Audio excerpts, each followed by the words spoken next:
Imagine living in a quiet farmhouse, only to wake up night after night to the sound of pounding on your walls, voices taunting you from the shadows, and objects moving on their own. It sounds like the start of a horror movie, right? Well, for one family in Tennessee, it was all too real.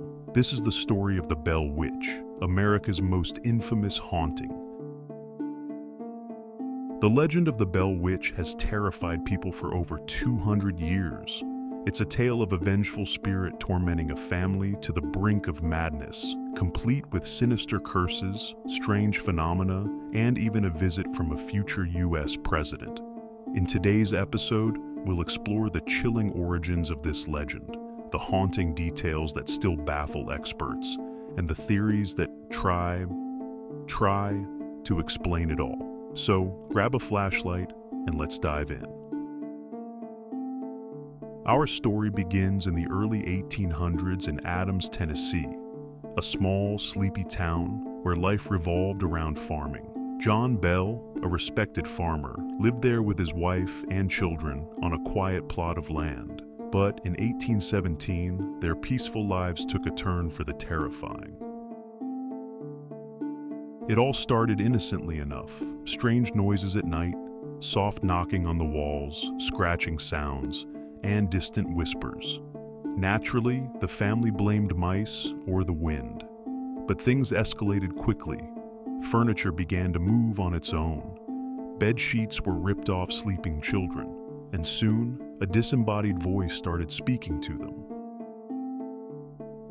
The voice introduced itself as Kate, and she wasn't shy about her intentions. She said she was there to torment the Bell family, particularly John Bell himself. Why? Some say it was because John had a feud with a neighbor over land. Others claim Kate was the spirit of a witch wronged by the Bell family. Either way, Kate's antics weren't just spooky. They were downright hostile. As weeks turned into months, the Bell family was living in a nightmare. Kate wasn't just moving objects anymore. She was physically attacking them. John's daughter Betsy bore the brunt of it. She was slapped, pinched, and even had her hair pulled by unseen hands. But here's the wild part. Kate didn't limit herself to terrorizing the Bells. Neighbors and visitors experienced her wrath too. In one account, a traveling preacher stayed the night, only to flee after witnessing furniture flying across the room. And then there's the story of Andrew Jackson. Yes, that Andrew Jackson, the future U.S. president. Intrigued by the legend, Jackson visited the Bell farm. According to reports, his carriage wheels froze in place as if held by an unseen force. Jackson supposedly said, "By the Eternal, I'd rather face the British than this witch," and left shortly after.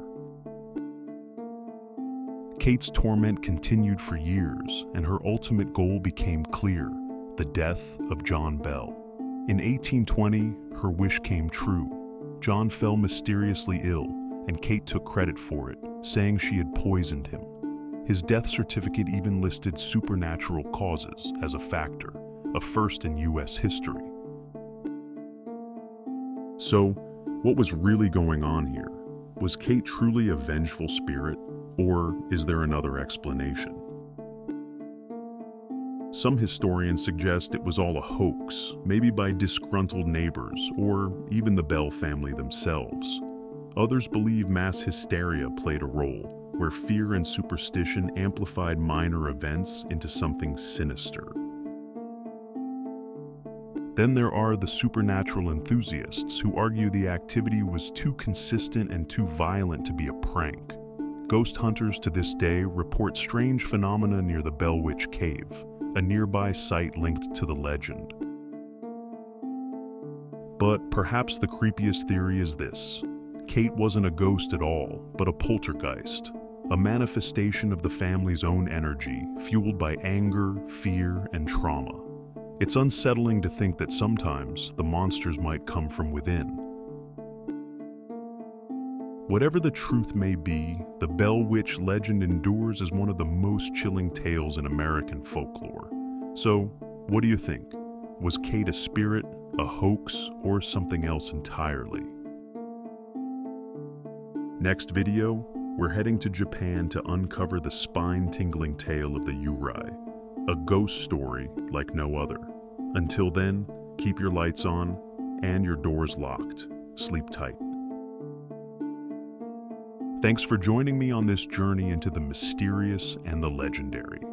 If you enjoyed this story, don't forget to give the video a thumbs up and subscribe to the channel for more thrilling legends from around the world.